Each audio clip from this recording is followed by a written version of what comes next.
My guest this week here at the Munich Security Conference is Adel al-Jubeir, the Saudi Minister of State for Foreign Affairs.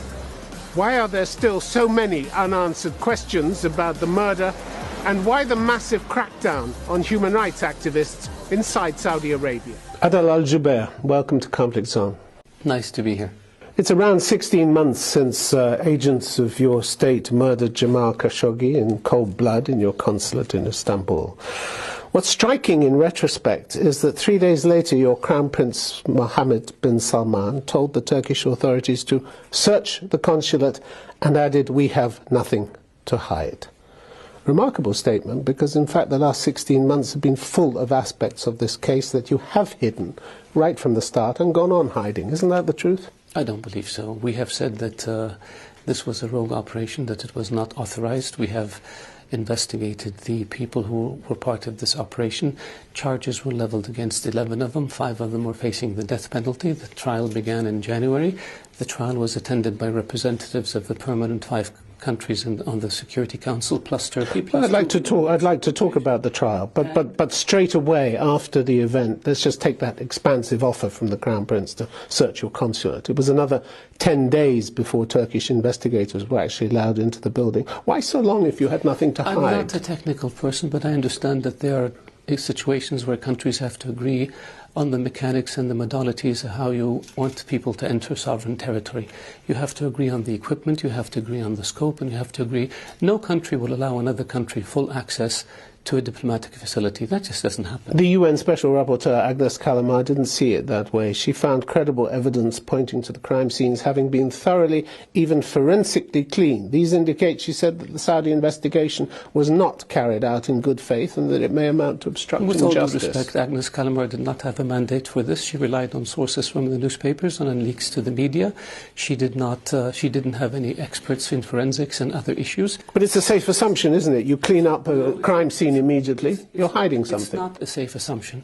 The issue with Agnes Kalamar is she wrote a report based on news reports, and then she accused Saudi Arabia before it even started. Look at her record when it comes to Saudi Arabia for a number of years and how disparaging and how negative she has been against Saudi Arabia. The UN acknowledges that it's been an important step, this trial, towards accountability, but says it's failed to meet procedural and substantive standards. Trials being held behind closed doors. Who in the US said this? The report from the Special Rapporteur. The Special Rapporteur is biased. The Special Rapporteur... Why? Because you don't agree with her? Exceeded her authority. The Special Rapporteur says the trial was secret. How can a trial be secret when we have representatives from the 5 permanent members of the Security Council plus Turkey? They went with an autopsy expert who had a bone saw with him. I don't know about that. I don't know about that. But everybody else seems to know about it. I don't care what anybody says. I don't know about that. The idea is that this was authorized is ridiculous. This was a rogue operation that happened, that should not have happened. We're paying a great price for it. It's a terrible tragedy. And the issue is we deal with it from a legal perspective. Jamal Khashoggi's family has come out and said, we have confidence in the Saudi judicial system. Why do you have to assume the worst when it comes to Saudi Arabia? Operations go wrong. This is a pretty bad thing to have happened. Nobody's assuming the worst here. The worst happened. Abu Ghraib was pretty bad. And they got a lot of bad publicity for it. But we're not talking We got about a lot of bad publicity for it, and we're dealing with it, and we're putting people on trial, and we will be punishing them. Mr. al-Jubeir, in March 2017, US officials with access to classified intelligence reports told the New York Times that your Crown Prince had authorized a secret campaign to silence dissenters. That included surveillance, kidnapping, detention and torture, so-called rapid intervention team. I'm not going to comment on news reports attributed to anonymous sources. Some came from Saudi officials as well. Anonymous sources. Seems there was a standing order to Saudi intelligence to bring dissidents home. Anonymous sources. I cannot comment on anonymous sources. Everybody has misunderstood. Everybody who reports this massive crackdown, which the... what massive crackdown? On dissidents and people. We have... The human rights groups, the international human rights groups, they're all wrong. I will give you an example. They're all wrong. I will give you an example and you tell me about this hypocrisy. In the 1990s, we had radical preachers who were calling for jihad and death. Please, let me finish. You just want to take us in a different direction. You moved us in this direction. So allow me to finish. I want to point out the hypocrisy. In the 1990s, we were criticized for having radical preachers in Saudi Arabia preaching hate. When we detained them, we were criticized for taking away their freedom of speech. It's a damn if you do situation, if you don't situation. Do you want them to preach hate, or do you want them to stop? You can't have it both ways. That's the hypocrisy that we're facing. 36 countries, Germany, France, UK, Spain, Italy, Australia.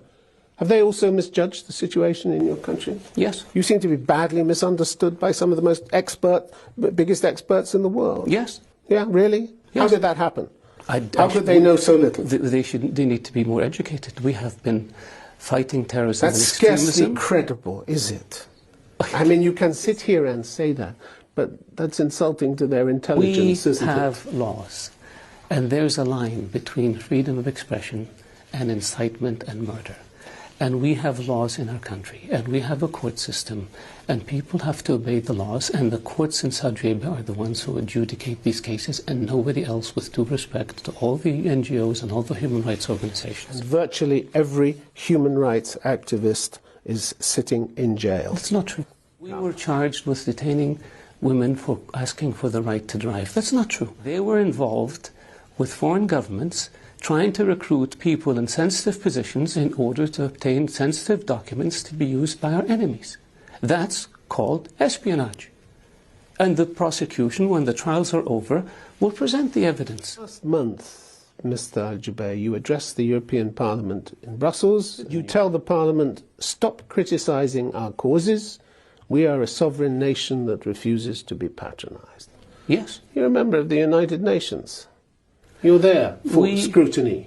We do not criticize other countries' legal systems, and we will not allow other countries to criticize our legal system. We have not criticized how people in Europe treat minorities or immigrants. We have not criticized Europe for its horrific past when it came to massive crimes against humanity. We don't do this. And we will not accept criticism of our legal system by others. If Saudi Arabia were so bad, nobody would come. Why would companies invest billions of dollars? They'll always come and do business. They'll always come and do business. You know that. Why would entrepreneurs come and set up shop and say? Because they can make money. That's it. It's nothing to do with your human rights. I disagree with you. I think your mind is made up, and you don't want to see the facts. Come to Saudi Arabia and see for yourself. You told the Parliament, stop lecturing and start working with us. We have a court system. The court system is independent. We don't allow anyone to question. Just what you said to me. How do you suggest Europe works with you when you slam the door in its face like that? In what sense slam the door? Stop lecturing and start working with us. Yes, we will not accept lectures. It's not a lecture. It's a lecture. They're telling you the results. It's a lecture based on... They're telling you the results of their research. It's a lecture based on lack of information of the Saudi legal system and how it works. It's a lecture based on information that they obtained either through hearsay or through inaccurate sources. You spoke at the Parliament. You told them your view. They're not buying it. That's their prerogative. I'm not buying their view either. The major countries. I'm not buying their view either. So where do they start? There's no starting point, is there? If you look at education, if you look at healthcare, if you look at life expectancy... We're not. We're looking at human rights. That's all human rights. That is all human rights. If you look at media... What is healthcare to them if they're in jail for years without charges? We have more than 20 million Saudis. Are they all in jail? Nobody said they were all in jail. You're telling me they're all in jail. I said human rights activists are in jail. You see them as activists, we don't. As Amnesty said, hardly any of them... We don't see them as activists. Any of them are not behind bars. But with all due respect to Amnesty International, we have a court system, we have a public prosecution that brought charges against them, the courts will adjudicate these cases, and if they're innocent, they will be released, and if they're guilty, they'll be punished. It's as simple as that. And with all due respect to Amnesty International, their opinion doesn't matter. Say that, so what are you saying? You don't care about what people think about your human rights? I say we don't have the problem with human rights. We have a legal system. We have laws that people have to obey. If they don't obey those laws, there will be charges filed against them, and they will have to face the courts. Very simple. I believe you have not been fair in your views of Saudi Arabia and in the positions you've... my views. These are the views that are quoted extensively. In the questions that you've articulated, and I wanted to be able to show you that there's a universal issue here. When you have a law, the law has to be obeyed. If you don't like the law, change it. But as long as it's on the books, you have to obey it. Al-Jubir, thank you very much for being on conference. You're welcome. Thank you.